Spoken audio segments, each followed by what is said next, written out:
Tarek Cherkaoui from Rabat in Morocco. He's our manager for TRT World's Research Center.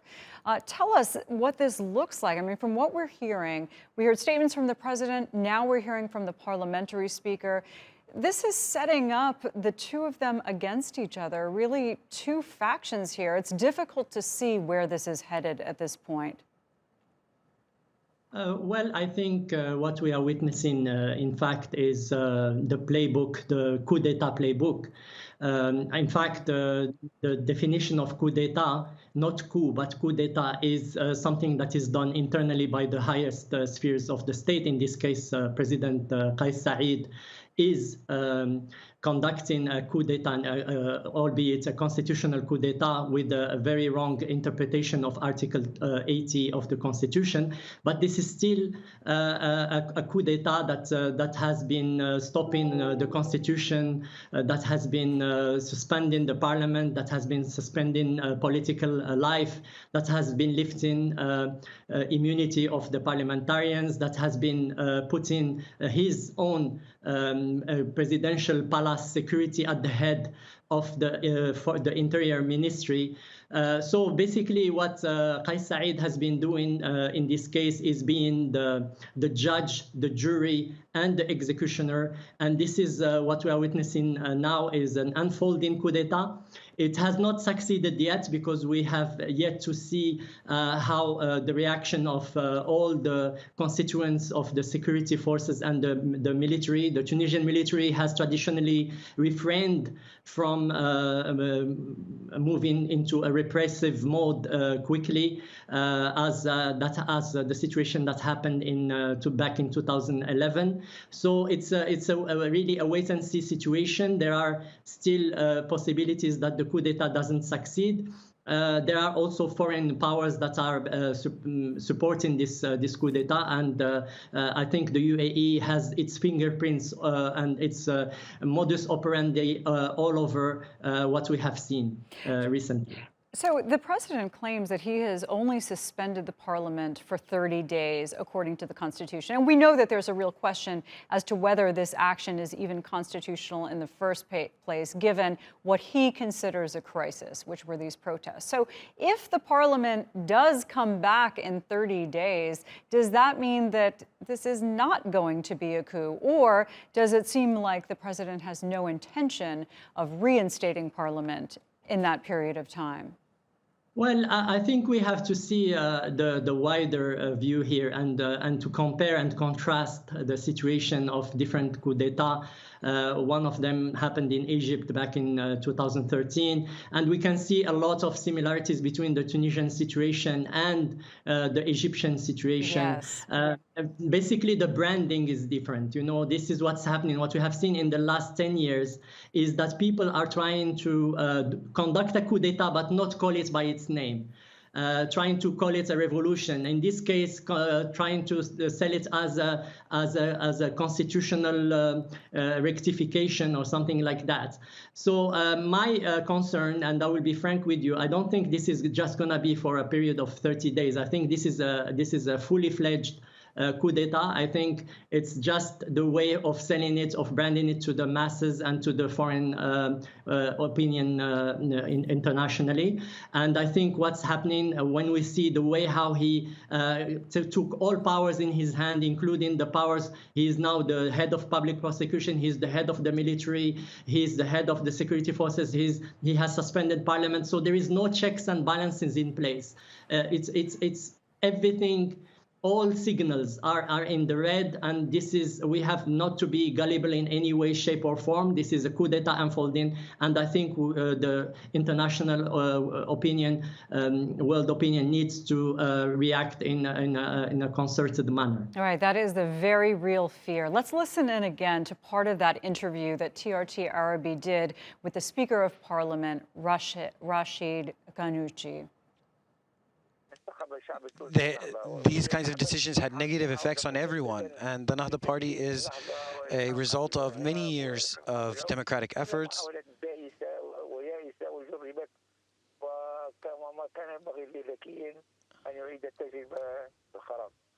And these latest decisions are a sign that he is trying to take the country towards destruction.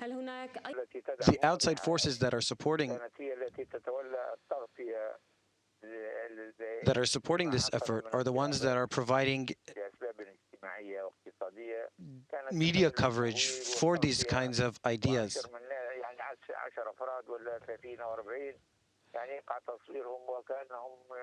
And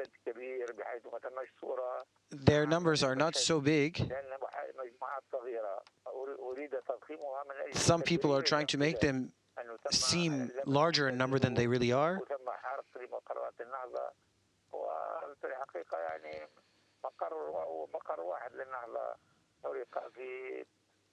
And they tried to create some misinformation and even attacked one of our headquarters, the Nahda headquarters.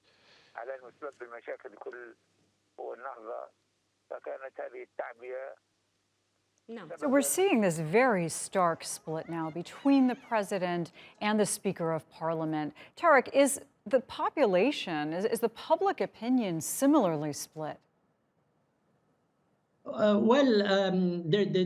should take everything now with a pinch of salt, because we have seen, again, as analysts and experts, we have seen the modus operandi of coup d'etat, in which there is a portion of thugs and people who are paid in the payroll to do kind of riots and conduct some actions in order to give the impression that there is a popular uprising and popular support.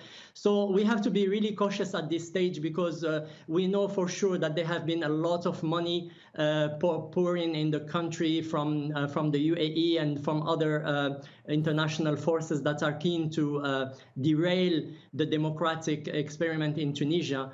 So I would be really cautious. I'm sure there are, of course, people who are aligned with the president and want for him to succeed in this coup, but I don't think this is the majority. I think we have to wait and see how the reaction is going to be, because everything happened so quickly overnight, and the public opinion is mobilizing as we speak, and I think we have already started seeing people demonstrating in front of the parliament to protect their democracy.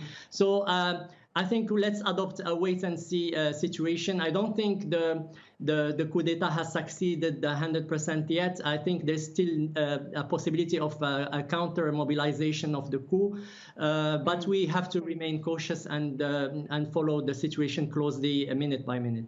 Yeah, obviously there are still so many questions here. It was even difficult in the beginning to figure out what was happening. And you heard the parliament speaker there say that he was even having trouble getting information as to the next steps. One of the questions when this first started was, let's see if the military follows directions from the president. Let's see where that support is. At this point, Tarek, there seems to be no question that the military is aligned with the president in this, right? I think some, following what I have been seeing and monitoring in the media and the multiple reports that I've been reading, I think we still need to be cautious at this juncture. I don't think the whole military apparatus is with the Kais Saied in this move, but there are some units that are definitely with him, some security, especially security forces, police forces, and intelligence forces. But we are still yet to learn what will be the full answer or the full reaction of the military institution.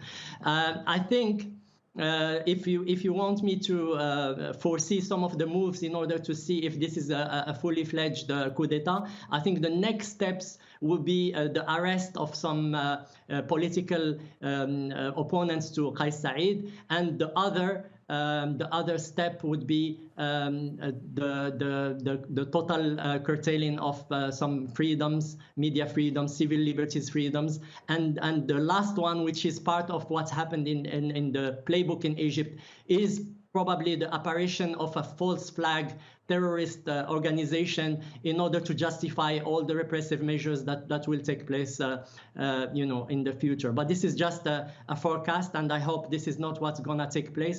But we need to be really, really careful and while we are monitoring the situation in Tunisia, and we hope for the best, but really we have to be careful about the worst to unfold on the ground in Tunisia. Is there anything at this point that the members of parliament, which of course has been suspended by the president for at least 30 days, according to what he says, and the speaker can do at this point, aside from trying to gain public support? And we heard the speaker urge people to take to the streets. So my question is, what can they really do? And then when you think about people mobilizing, there's a real risk that these protests just intensify, correct? Well, I think, when the system was designed, when the constitution was established back in 2014, there was a logic into it. So every part of the system plays a certain role. The parliament plays its role, the executive plays its role, and then the president plays its role. But unfortunately, Kais Saied has chosen to rotten the situation and create unnecessary frictions and push the situation to the escalation that we are seeing, and now conducting a fully fledged coup d'etat. So I think the Speaker of the Parliament has still a lot of cards to play. One of them, I would suggest, if I was part of his consulting team, to issue a call to the military and the security forces in order to see if there is any positive response in order to stop this dictatorship that is being now shaped by Kais Saied. I think also the power of mobilization of the people is a very powerful tool. I think the people should stand for their democratic rights, because they will be the losers if another dictatorship takes place in Tunisia. They have already witnessed that under Ben Ali, under Bourguiba, so they know. Maybe the younger generation don't know, but the older generation definitely have a good knowledge about the repression and how many people were subjected to torture and prison and being repressed in all facets of their lives. So I think there are cards that could be played, but I think mobilizing the military and talking to them directly and issuing a call to them would be a first step. I think the mobilization also of the people needs to be stepped up into levels that Kais Saied cannot implement his roadmap for dictatorship. Yeah, and the president, having warned that he was going to take exactly this kind of action for some time now, could or should the parliament have done more to prevent this, or try to take action to build a backstop to a coup?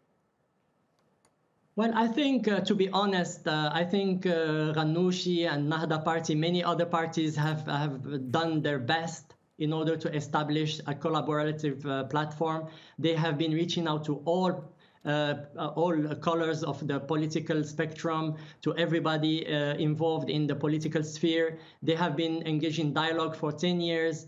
I think Ghannouchi is really a master when it comes to dialogue and negotiation and trying to build bridges with opposition and even people who hate him. And he has succeeded to a great extent. But I think Kais Saied has come with an agenda. He has been, even though he was elected upon the premises of the constitution, but I think deep in his mind he came with this intention to kind of derail the constitution and put the dictatorship, peg back the region, peg back the country to the dictatorship mode.